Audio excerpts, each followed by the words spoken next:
What's up? What's good? It's your boy and your favorite host, Tommy Springfield, aka the king of all talk.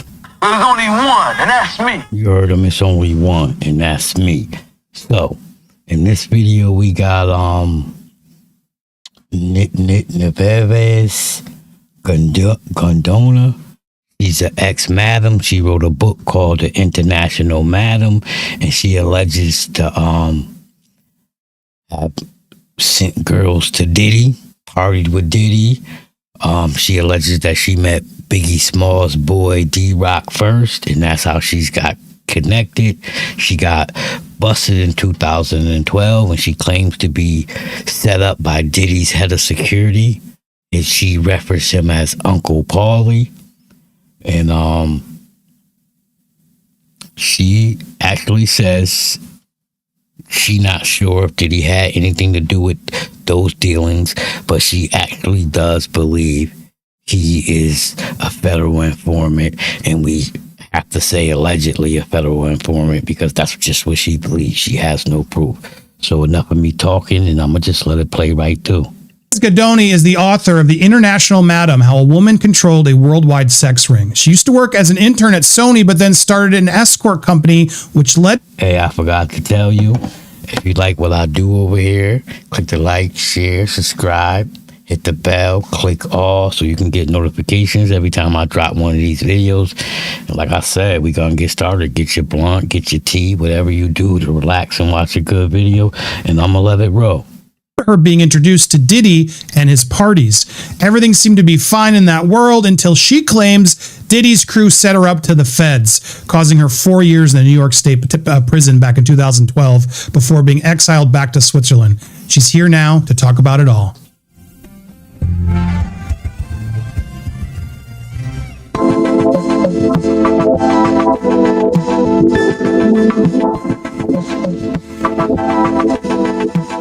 Welcome to Popcorn Planet, the interview. So excited to have Nives here. Welcome to the show, Nives. How are you doing? Hi, Andy. How are you? Thank you for having me. I'm great. You got some tea to spill here. I'm so excited to hear about it, guys. This is a wild story, and it puts a whole new perspective on this Diddy story. So I'm grateful for you being here.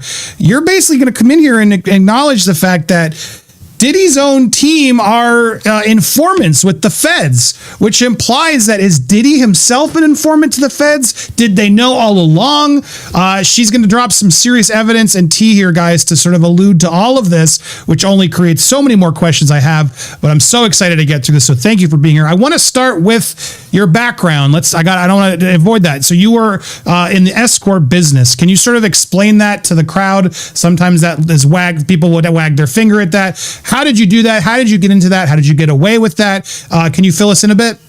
Sure, absolutely. Thank you, Andy. So I came, in a nutshell, I arrived in the US from Switzerland when I was 20 years old.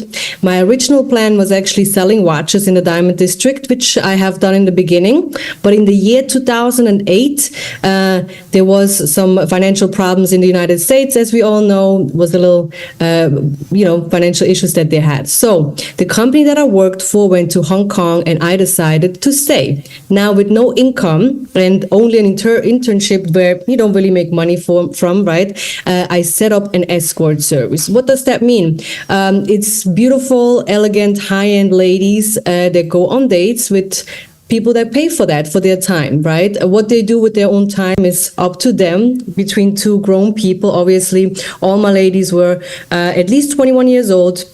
And they did that because they wanted to do that. And they were paid really well and had security. So got into that just to make a little bit as a side hustle, to make a little bit extra money. But it happened within like a year. I had 50 girls working for me internationally. And that went from Europe all over to the States, to Africa, to the Middle East, to Asia as well. And these girls... I'm from Switzerland. I'm half Italian, half Swiss. And in Switzerland, prostitution is legal. So these girls that came actually to the States that I was flying in, they were there on a 3-month visa, the regular tourist visa, and they already knew how to work. And again, they did that on their free will and made a bunch of money and left the States again. So as you heard, she's from Switzerland. and prostitution is legal over there. So I guess she was sex trafficking because she was bringing them to America to work. And the reason why she was bringing them, because it was legal in her country, so they were already used to working. And as far as if dudes were sleeping with these women unprotected, you know, they can possibly be bringing diseases from foreign countries. But anyway, I'm gonna let her play it out. That's kind of how all that started. And I got into that because my best friend, she was working in one of those escort services. I never did. Obviously, no judgment. But I was really good in managing it, you know, like setting up the times, make sure everyone is on time, kind of coach these girls a little bit how to be a lady, and how to keep it interesting, because looks is one thing, but as well, you have to be able to keep a conversation and entertain these gentlemen, you know. Yeah, and no judgment. I just want the background there because I think also relevant based on some of the charges Diddy's facing. I want you guys to really know her background. And so through that work, that you were then also started an internship at Sony. You met D-ROC, which was Biggie's right-hand man at the time. Also then connects you to Uncle Paulie, who was head of security, connects you through Diddy. And so that's where all these connections to Diddy and that team happened, yes? Yes, exactly. I don't have to really fill you in, but you heard what she just said. She met, well, what he asked her, she met Biggie's boy, D-ROC, first. And then she met the alleged Puffy's bodyguard, which is Uncle Paulie, and that's how she got within the Diddy circle. And I'll step it back because I talk too much for a second and let you hear what he asks her. So through that work, that you were then also started an internship at Sony. You met D-ROC, which was Biggie's right-hand man at the time. Also then connects you to Uncle Paulie, who was head of security, connects you through Diddy. And so that's where all these connections to Diddy and that team happened, yes? Yes, exactly. So I met D-ROC just being out and being all at these places where he was as well. And he invited me to some event where I brought my friend with me, and my friend started dating Uncle Paulie at that time, which was the head of security. But that was back at that time. I don't know if he's still working there or not, but he was around for many, many, many years. I think he's pretty much well known in the industry. And so they started dating, and I started to form a friendship with him, more like a brother-sister friendship over the years. And that's kind of how we started doing business together. At first, obviously, he did not know about the girls or all my other businesses, because my goal was to be a manager or A&R in the music industry, setting up tours, anything like that. That's how I that was my long-term goal. It was not to be a madam or run escort services. That was just a means to like survive in New York. As you know, it's very expensive there. Yeah, without a doubt. And so you're figuring that out. That's all happening, and that's when you get into the sort of the Diddy scene, the Diddy parties, etc. We have to be careful on some of the keywords we say, but substances were then brought in, and that's when things and women. And then at a certain point, you were asked to bring in certain amount of substances more than you were comfortable with. Correct? Right, but that was through through Uncle Paulie. That was not for the party. So there's a difference between the parties and the studio and so on. That was just small amounts. But then, obviously, for me, it was not even the interesting part. Like with those substances, it was more like for party favors and for the clients, right? And then if someone asked me for it, I would just give it to them. It was not even about making money. It's just more like getting favors for favors, right? That was more. Yes.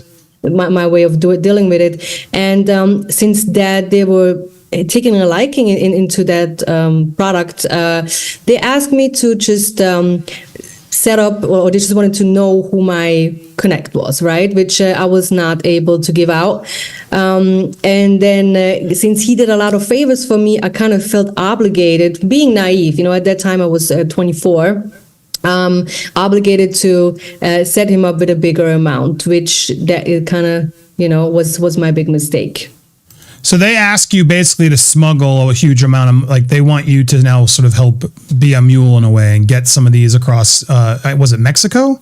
Right. I mean, that was just the first question was really, really odd because we used to go to these poker parties up in Harlem, like private parties.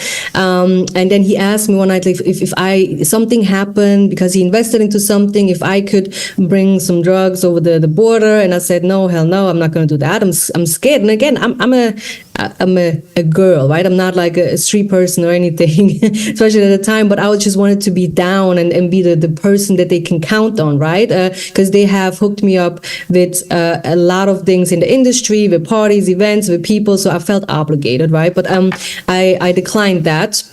So then a few months later, he asked me, look, I just need product because whoever we were dealing with, that person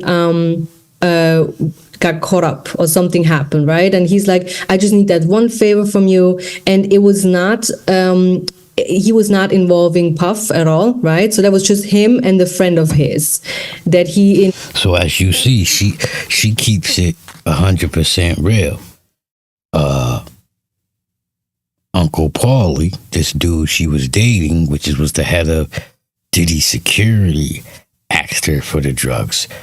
Diddy clearly had nothing to do with it. That's what she said. You know, Diddy had nothing to do with it. She don't know if Diddy had anything to do with it. Diddy didn't ask her. Uncle Paulie did. I'll respect her for that. She made it clear. Introduced me to, but he said it was all together, like, how can I say, it's just his group, his affiliates, let's say. Right. And so he does this, and you then eventually begrudgingly agree to do this smuggling run as a favor. Right, but no, it was in New York, so I did not go over the border or anything. I just hooked him up with a substantial bigger amount.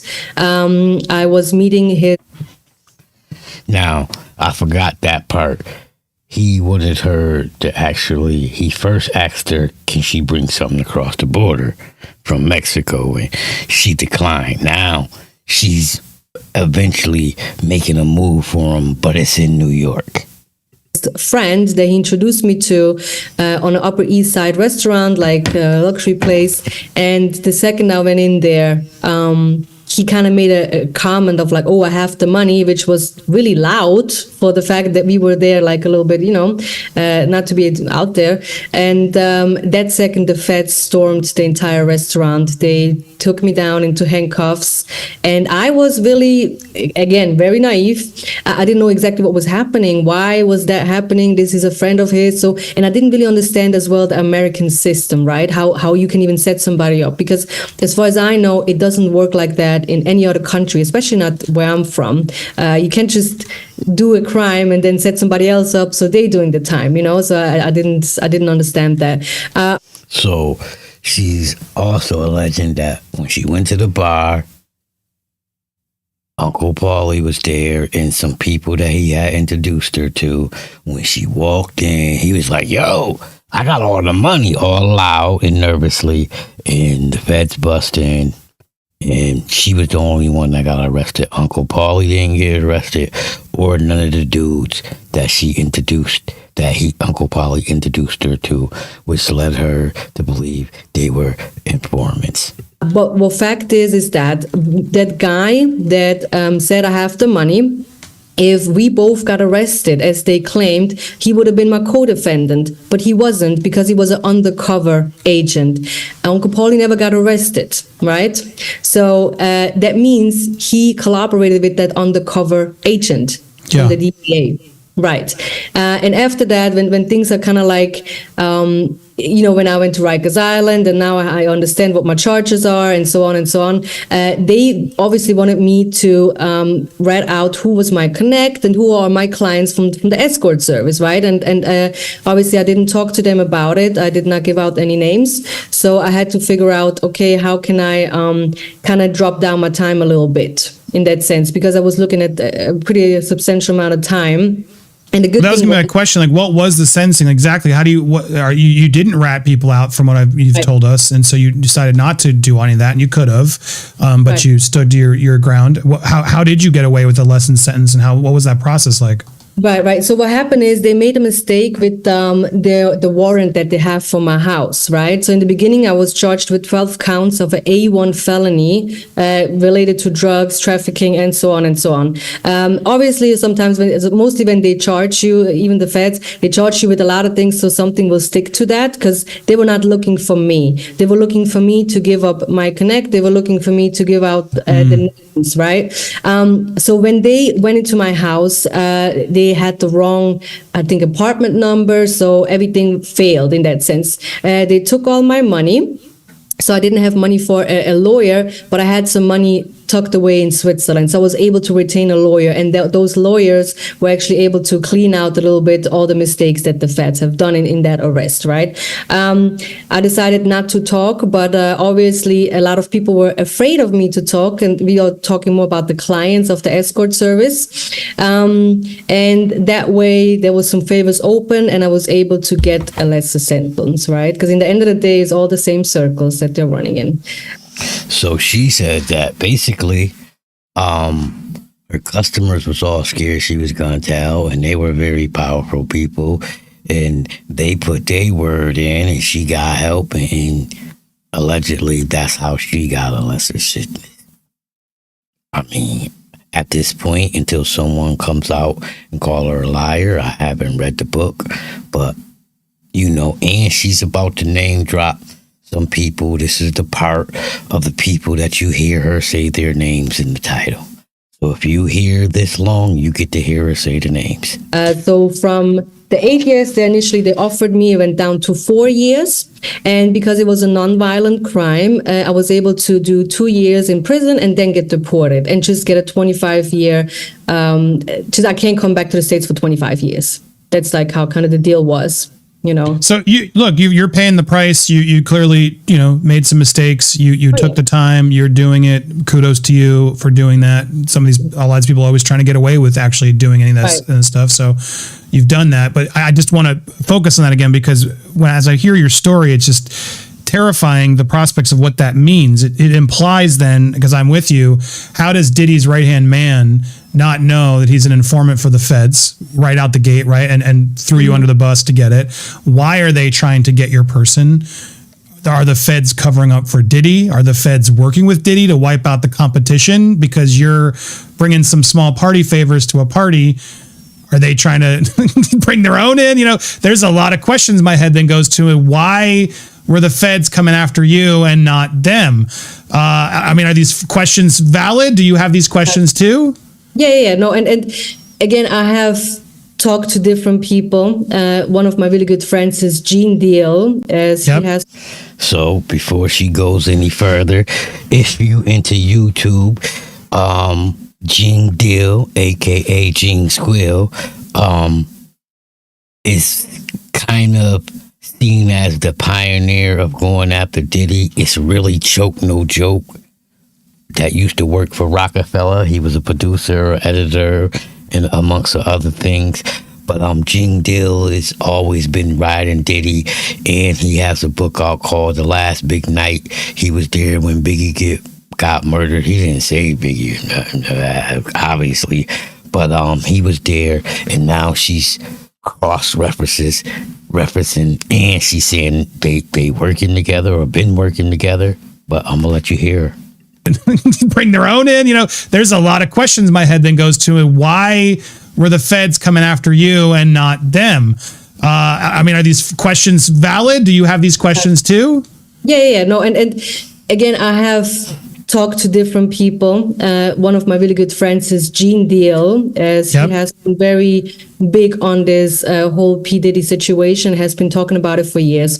And he has told me that, look, in the streets, it's known that Uncle Paulie has been a rat. And the reason was because when all that stuff happened with the BMF, right? We go back to the Black Mafia family, which the drug ring has supported all the businesses of the music industry, right? Somehow Puff was probably involved as well. Not maybe personally, but the crew around him. And a lot of people got arrested in year 2005 and 2006. But some people never got arrested, even they were very deep involved in it, right? And those... So, as you heard, Once again, I'm just giving y'all play-by-play, you know what I'm saying? Making you not like the video, making you want me to shut up.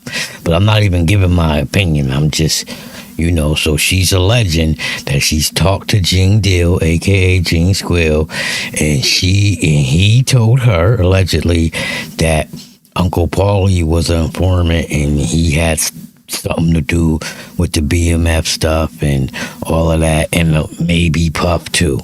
Allegedly. That's her words, not my words, and I'm a nice guy, and I'll rewind it because I talk too much. This whole P. Diddy situation, has been talking about it for years. And he has told me that, look, in the streets, it's known that Uncle Paulie has been a rat. And the reason was because when all that stuff happened with the BMF, right? We go back to the Black Mafia family, which the drug ring has supported all the businesses of the music industry, right? Somehow Puff was probably involved as well. Not maybe personally, but the crew around him. And a lot of people got arrested in year 2005 and 2006. But some people never got arrested, even they were very deep involved in it, right? And those people probably have to now work as a confidential informant. I'm not saying that is exactly how it went down. That's just like how it makes sense and how it has been talked about for many, many years. Because at the end of the day, if you decide to be a confidential informant, you will have to work for them for a very long time.